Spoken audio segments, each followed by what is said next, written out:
They don't just break families, they break bonds, soul ties, lines of remembrance between mother and child, blood and blood. Not for justice, not for healing, but for containment.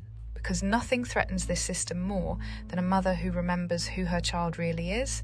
So they distort, they isolate, they erase through courtrooms, lies, narratives and manipulation, until the one you love most looks at you like a stranger. This is not just abuse, it's a ritual. And what you're feeling, that unbearable ache, that grief no one understands, that's not mental illness, it's soul-level trauma, a living bereavement designed to silence light. This isn't just abuse, it's inversion magic. Coercive control isn't about domination, it's about rewriting identity, turning love into fear, truth into confusion, bond into wound.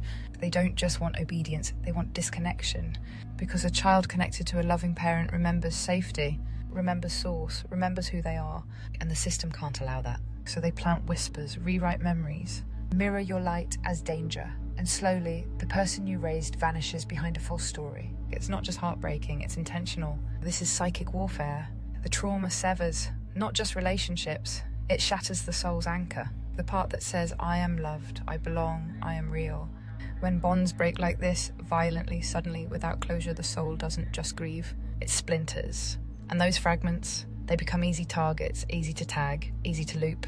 That's why so many estranged parents feel like they're living in a ghost frequency, not fully alive, not fully dead, off drifting, like they were erased from their own story. Because in the grid's language, you were red flagged as dangerous. Because love like yours, unbreakable, unconditional, is one of the few things that can actually crack the simulation. And if that love was allowed to grow, your child might remember who they were, and worse, who you were. So they had to rewrite it. Fast, vicious, thorough. But here's what they didn't account for. Survival sharpens the code. Every day you live through this, you become more dangerous to the system that tried to destroy you. Because grief that doesn't kill you turns into truth that can't be stopped. If you speak too much truth, they call you unstable. If you fight for your child, they call you obsessive. If you walk with unconditional love, they call it manipulation. This is the inversion protocol.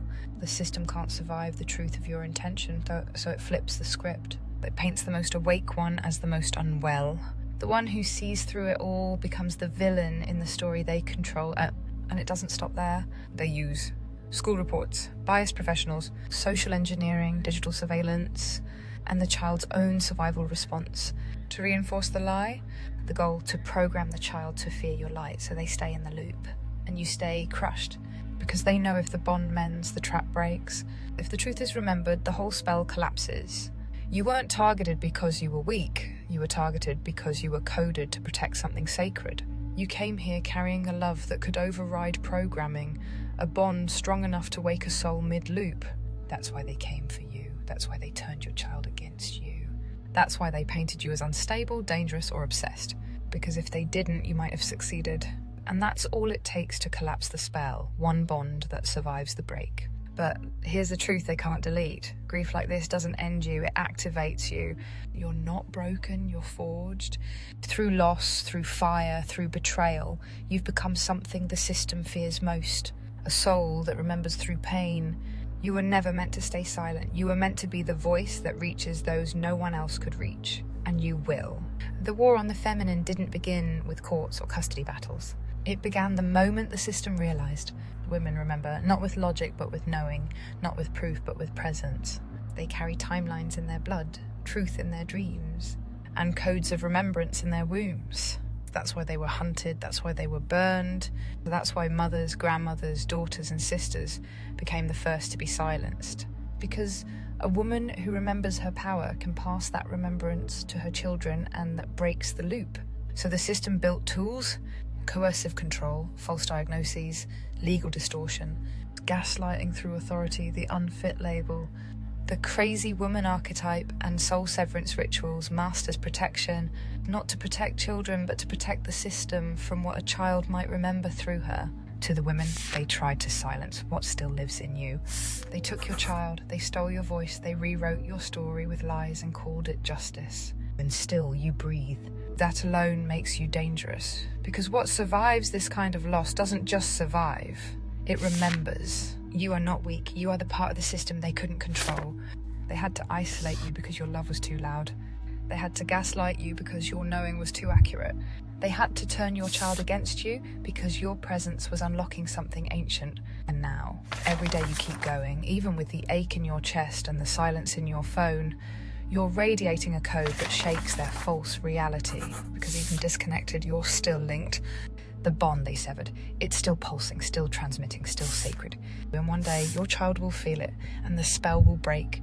We empower other women by remembering who we are when no one's watching. When one woman stands in truth, without envy, without mask, it gives every other woman permission to do the same. It's not about being louder, it's about being realer. We reconnect through honesty, softness, sacred rage, and shared memory. Empowerment isn't a role, it's a ripple. And it starts when one woman says, I see you, not as competition, but as a coded reflection of me. And that's how we rebuild the sisterhood. That's how we burn the old game down together. They tried to make you disappear, not with death, but with invisibility. They took your motherhood, they questioned your sanity. They replaced your story with theirs and expected you to crumble, but you didn't. Because what they never understood is that a woman who has nothing left to lose becomes something else entirely. She becomes light they can't track, a flame they can't put out, a memory no handler can erase. You're not just a mother, you're a map, a living key. And even if your child doesn't see you now, they will. Because no lie lasts forever. No spell holds against love that doesn't die. This system tried to sever the unbreakable, and in doing so, it revealed who you really are. A warrior in disguise, a mother of flame, a truth they'll never silence again. We see you, we remember with you, and we rise with you. This was the severing. The bond is not broken, it's awakening. To the fathers, the tethered and the anchored, this war didn't just come for women, it came for fathers too. Not all, but enough. Men who remembered their children but were cut off by systems that punished presence. Men who were slandered, erased, restrained because they held too much heart in a world that rewards control. The system fears a father who feels because his steady love is a stabilizer, a guidepost in the fog, a signal of safety when everything else becomes distortion. But there are some men who were never meant to be broken. Men who weren't just protectors, they were anchors. Sent here to hold the line so someone else could remember through them. To those fathers, your presence is prophecy, your loyalty is legacy, and your love is a beacon. Some of you never left. You stayed when the system tried to force you out. You stayed when your name was dragged, when your rights were revoked, when your child was turned against you. And some of you were never loud, never political. You just stood steady, constant, unshakable. They underestimate that kind of man, but we don't, because your quiet love stabilizes timelines. It gives your child a thread to follow home. And for some of us, you were the reason we made it through. The reason we didn't forget who we were, the reason we didn't fold under the pressure. You were placed here to anchor the ones who came to awaken. You didn't need a crown, you didn't need recognition. You just showed up and kept showing up. And for that, you're part of the flame too. You are remembered, you are honoured, you are seen. This isn't just a war on mothers, it's a war on all who love without control. And the men who still hold space for truth, your kings in exile. But the kingdom is coming back, and you'll be ready when it does.